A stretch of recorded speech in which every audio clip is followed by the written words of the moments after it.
Okay, today we're going to be talking about what happens when you have your moon in your 11th house in your Vedic astrological birth chart and when moon in the 11th house is your Arudha Lagna.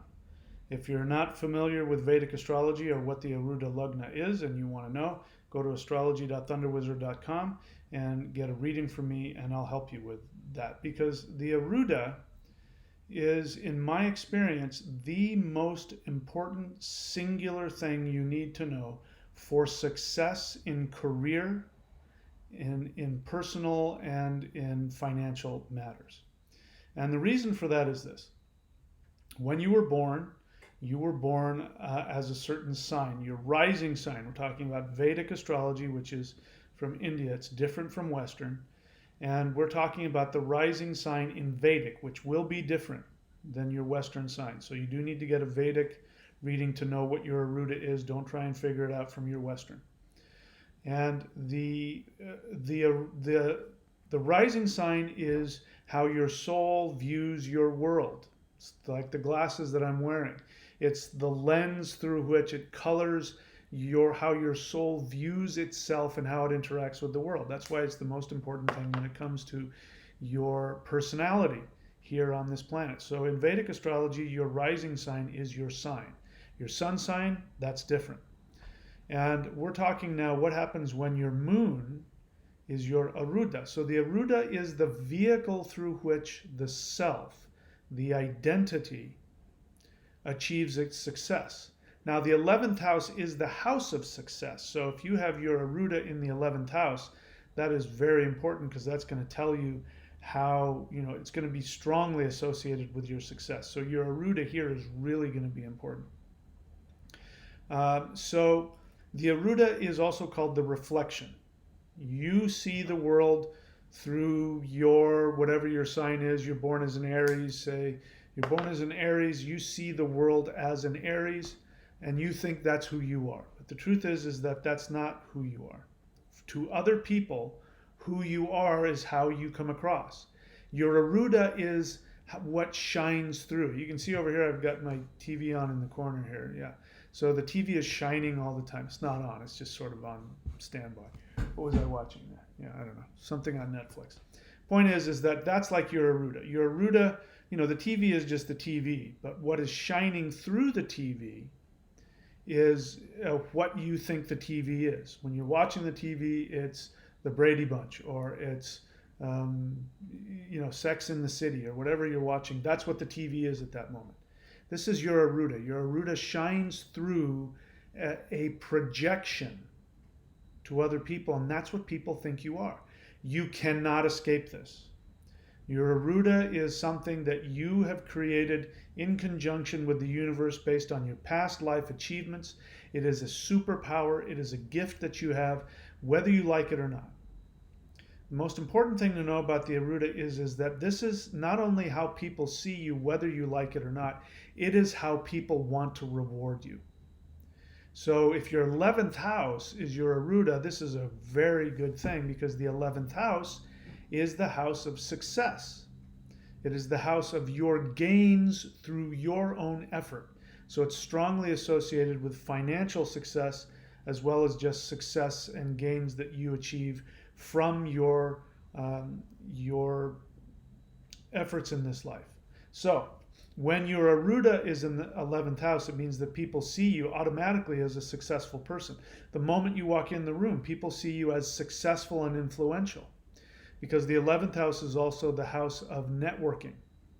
It's like your social networking is strongly associated with the 11th house. It's like, when you go to Twitter, if you're Donald Trump and you write something on Twitter, boom, immediately the whole world, literally, the whole world knows about what he's thinking. That's what the 11th house is like for you. So it means that when you walk in the room, people see you as somebody who can immediately have influence and can network with a lot of people. Now, when you have the moon sitting there, this is also potentially a very powerful placement because the moon is a very lucky planet. It brings a lot of luck. It brings a lot of influence. It brings prosperity, it brings happiness, it brings healing. The moon itself represents the nectar of immortality, which is the most healing thing that you can drink and keeps you alive. I'm talking about success. Drink the nectar of immortality, you're going to be, immortal and live forever. That's what the moon, when the moon comes here, and if it's in a happy disposition, then it shines out this success on your entire chart. But if it's your Arudha, then it really is working to make you look very successful. So this is a great placement for people who want to influence. It's a great placement for salesmen. If you've got the moon in the 11th house and you're a salesperson, this means that you're going to sell people through your sweetness. You're going to be the kind of person you walk in the room, and instead of saying, like I do, I'm very forceful about, you need to do this and blah, blah, this is the most important thing. You're going to walk in the room and say, hey, how are you? It's really great to meet you. Gosh, I really like your tie. And you're like, oh, yeah, I really like. So what is it you have to sell? Oh, that's right. I'm here to sell something. Well, I'm doing this thing, and it's been really helpful for me and really wonderful. And people are going to like how sweet and unassuming you are, how friendly you are. They're going to see you as a nurturer. So if you are a salesperson, it's going to come across like, listen, I'm just telling you this because this is going to be really helpful for you, and people will believe you. It means that people will see you as somebody who has the ability to communicate to the masses something very healing, something very wonderful. So depending on what sign it's in, this is going to have a huge impact on the moon, because the moon is very malleable. So let's say if it's in Aries, then again, it's going to mean that it'll make you a very persuasive, emotional salesperson. If it's in Aquarius, then it's going to mean that you are very emotionally, calmly explaining to them something that is going to bring them the ability to bring equality to the world. They'll see you as somebody who brings equality to the rest of the world through whatever it is that you communicate. I'm focusing on sales, but it doesn't have to be sales. It can be any kind of influence. You could be a healer, you could be a politician, you could be an activist, you could be somebody who goes around the world and helps people heal water systems, or help the planet. It could be anything.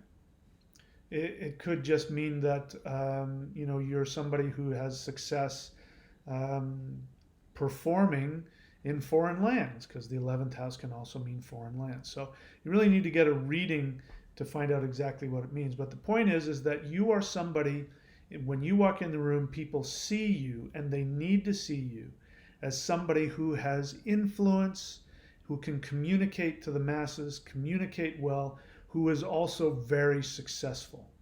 And successful in a humble, sweet, beautiful, very emotional, nurturing way. This is how they're going to see you. Sort of like the nurturing, successful networker. That would be a term that you could use. But again, you have to look at what sign it's in. You have to look and see if the moon is doing well. Are there other planets there in the 11th house? What other planets are aspecting it or influencing it? So for that, go to astrology.thunderwizard.com. And if you're interested in learning how to do my kind of astrology and get certified in that, because I teach a very specific kind of astrology. There's plenty of people out there teaching Vedic astrology, teaching all kinds of things about transits and aspects and all that. And I have no need to compete with them. I focus in my readings on things that you really need, like the Arudha. There are so many astrologers out there, really qualified astrologers, who barely touch on it, and some who don't really know what it means. I've even seen them. I've even seen them on YouTube talking to other astrologers about, what do you think the Arudha is? I'm not sure. I'm telling you from my experience, because I've dug it up and I've worked with a lot of people. This is the main thing I focus on. If there was one thing, if somebody said, hey, Mike, I've only got 5 minutes. I need you to tell me the most important thing for my success in my entire life. I would, without hesitation, I would go straight to the Arudha and tell them, here's how people see you. This is the way you need to express yourself in your job and in your life, and you'll be successful. Congratulations, there you go. It's the most valuable thing that I can give you. I do those kinds of things in my readings, and I teach you to focus on that, and you can give those kinds of readings as well. You can go to courses.thunderwizard.com and you'll be able to find my certification courses. And courses.thunderwizard.com also will take you to all of my other links, whether it be my teaching, whether it be my services, whether it be my videos, my DVDs, my streaming video courses. You can also go to thunderwizard.com if you want to become an apprentice and or work with me personally. So subscribe, hit the bell button, keep your eyes open. There's going to be more of these Arudha videos coming, and for the up until January, I'm giving 50% off all of my astrology readings for the holiday season. So that's it. If you do have moon in the 11th house, you're a lucky person. If your moon is in the 11th house and it's your Arudha, then you're a very lucky person. I take my hair off to you. All right. Talk to you soon.